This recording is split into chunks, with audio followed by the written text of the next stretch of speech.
Hello दोस्तों, नमस्कार। आप सभी लोग स्वस्थ हों, सुखी हों, इसी कामना के साथ वीडियो की शुरुआत करते हैं। और आज का हमारा टॉपिक होने वाला है रक्षाबंधन।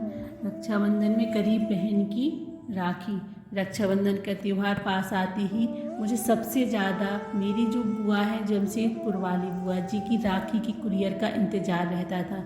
कितना बड़ा पार्सल भेजती थी बुआ जी, तरह तरह के विदेशी ब्रांड वाले चॉकलेट्स, क्रेम्स, मेरे लिए कलरफुल ड्रेसेस, मम्मी के लिए साड़ी, पापा जी के लिए कोई ब्रांडेड शर्ट। इस बार भी बहुत सारा सामान भेजा था बुआ जी ने।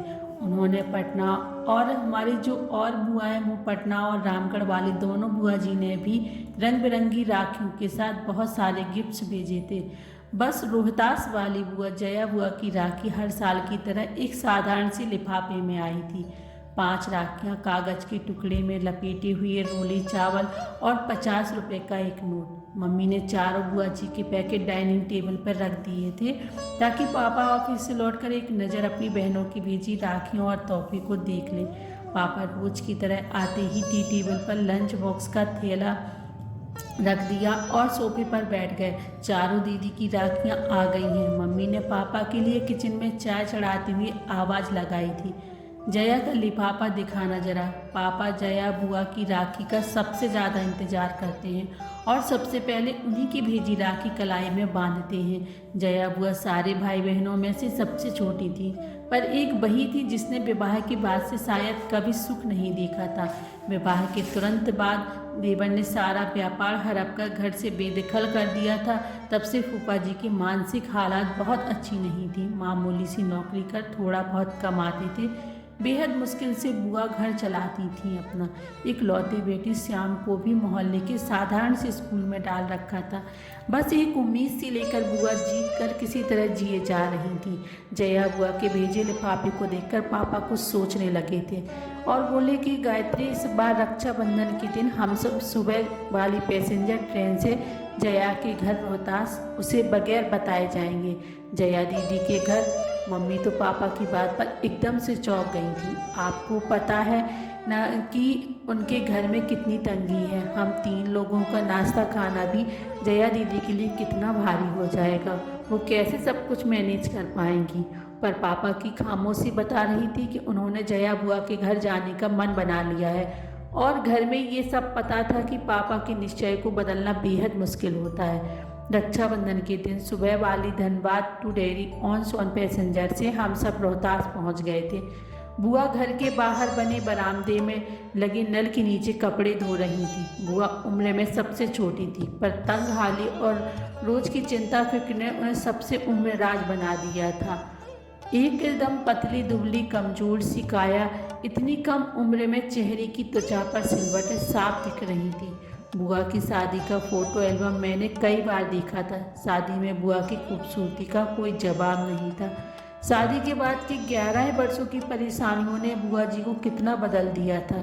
बेहद पुरानी घिसी सी साड़ी में बुआ को दूर से ही पापा मम्मी कुछ क्षण देखे जा रहे थे। पापा की आंखें डबडबा सी गई थी। हम सब पर नज़र पड़ते ही बुआ जी एकदम चौंक गई थी। उन्हें समझ नहीं आ रहा था कि वो कैसे और क्या प्रतिक्रिया दें। अपने बिखरे बालों को संभालते, अस्त व्यस्त पड़े घर को दुरुस्त करें। उसके घर तो बरसों से कोई मेहमान नहीं आया था। वो तो जैसे जमाने पहले भूल चुकी थी कि मेहमानों को घर के अंदर आने को कैसे कहा जाता है। बुआ जी के बारे में सब बताते हैं कि बचपन में उन्हें साफ सफाई और सजने संवरने का बेहद शौक रहा था, पर आज दिख रहा था कि अभाव और चिंता कैसे इंसान को अंदर से दीमक की तरह खा जाती है। अक्सर बुआ जी को छोटी मोटी ज़रूरतों के लिए कभी किसी के सामने तो कभी किसी के सामने हाथ फैलाना होता था। हालात ये हो गए थे कि ज़्यादातर रिश्तेदार उनका फ़ोन उठाना बंद कर चुके थे। एक बस पापा ही थे जो अपनी सीमित तनख्वाह के बावजूद कुछ न कुछ बुआ जी को दिया करते थे। पापा ने आगे बढ़कर सहम सी गई अपनी बहन को गले से लगा लिया था। भैया, भाभी, मुन्नू, तुम सब अचानक आज सब ठीक है ना? बुआ ने कांपती सी आवाज़ में पूछा था। आज बरसों बाद मन हुआ राखी में तुम्हारे घर आने का, तो बस आ गए हम सब। पापा ने बुआ को सहज करते हुए कहा था। भाभी आओ ना, अंदर मैं चाय नाश्ता लेकर आती हूँ। जया बुआ ने मम्मी के हाथों को अपनी ठंडी हथेलियों में लेते हुए कहा था। जया तुम बस बैठो, मेरे पास चाय नाश्ता गायत्री देख लेगी। हम लोग बुआ जी के घर जाते समय रास्ते में रुककर बहुत सारी मिठाइयाँ और नमकीन ले गए थे। मम्मी किचन में जाकर सबके लिए प्लेट लगाने लगी। उधर बुआ कमरे में पुरानी फटी चादर बिछी खटिया पर अपने भैया के पास बैठी थी। बुआ जी का बेटा श्याम दौड़कर फूफा जी को बुला लाया था। राखी बांधने का मुहूर्त शाम 7 बजे तक का था। मम्मी अपनी ननद को लेकर मॉल चली गई थी, सबके लिए नए ड्रेसेस खरीदने और बुआ जी के घर के लिए किराने का सामान लेने के लिए। शाम होते होते पूरे घर का हुलिया बदल गया था।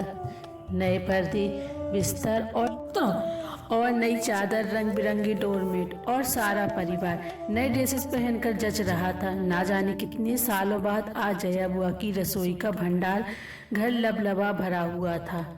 धीरे धीरे एक आत्मविश्वास सा लौटता दिख रहा था बुआ के चेहरे पर। सच तो ये था कि उसे अभी भी सब कुछ स्वप्न से लग रहा था। बुआ जी ने थाली में राखियां सजा ली थी, मिठाई का डिब्बा रख लिया था। जैसे ही पापा को तिलक करने लगी, पापा ने बुआ को रुकने को कहा। सभी आश्चर्यचकित थे। 10 मिनट तक रुक जाओ, तुम्हारी दूसरी बहनें भी बस पहुंचने वाली हैं, पापा ने मुस्कुराते हुए कहा। तो सभी पापा को देखते रह गए। तभी बाहर दरवाजे पर गाड़ियों की हॉर्न की आवाज़ सुनकर बुआ, मम्मी और फूफा जी दौड़कर बाहर आए तो तीनों बुआ का पूरा परिवार सामने था। जया बुआ का घर मेहमानों से खचाखच भर गया था। महाराजगंज वाली नीलम बुआ बताने लगी कि कुछ समय पहले उन्होंने पापा को कहा था कि क्यों न सब मिलकर चारों धाम की यात्रा पर निकलते हैं। बस पापा ने उस दिन तीनों बहनों को फ़ोन किया। अब 4 धाम की यात्रा का समय आ गया है। पापा की बात पर तीनों बुआ सहमत थी और सबने तय किया था कि इस बार जया को घर सब जमा होंगे और थोड़े थोड़े पैसे मिलाकर उसकी सहायता करेंगे। जया बुआ तो बस एक तक अपनी बहनों और भाई के परिवार को देखे जा रही थी। कितना बड़ा सरप्राइज दिया था आज सबने उसे। सारी बहनों से वो गले मिलती जा रही थी।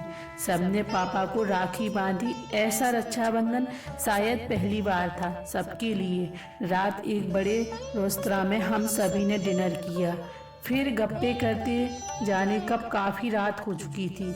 अभी भी जया बुआ ज़्यादा बोल नहीं रही थी। वे तो बस बीच बीच में छलक आते अपने आंसू पोंछ लेती थी। बीच आंगन में ही सब चादर बिछाकर लेट गए थे। जया बुआ पापा से किसी छोटी बच्ची की तरह चिपकी हुई थी, मानो इस प्यार और दुलार का उसे बरसों से इंतजार था। बातें करते करते अचानक पापा को बुआ का शरीर एकदम ठंडा सा लगा तो पापा घबरा गए। सारे लोग जाग गए पर जया बुआ हमेशा के लिए सो गई थी पापा की गोद में। एक बच्ची की तरह लेटे लेटे वो विदा हो चुकी थी। पता नहीं कितने दिनों से बीमार थी और आज तक किसी से कहीं भी नहीं थी। आज सबसे मिलने का ही आशा लिए जिंदा थी। शायद अपनों का ध्यान रखें।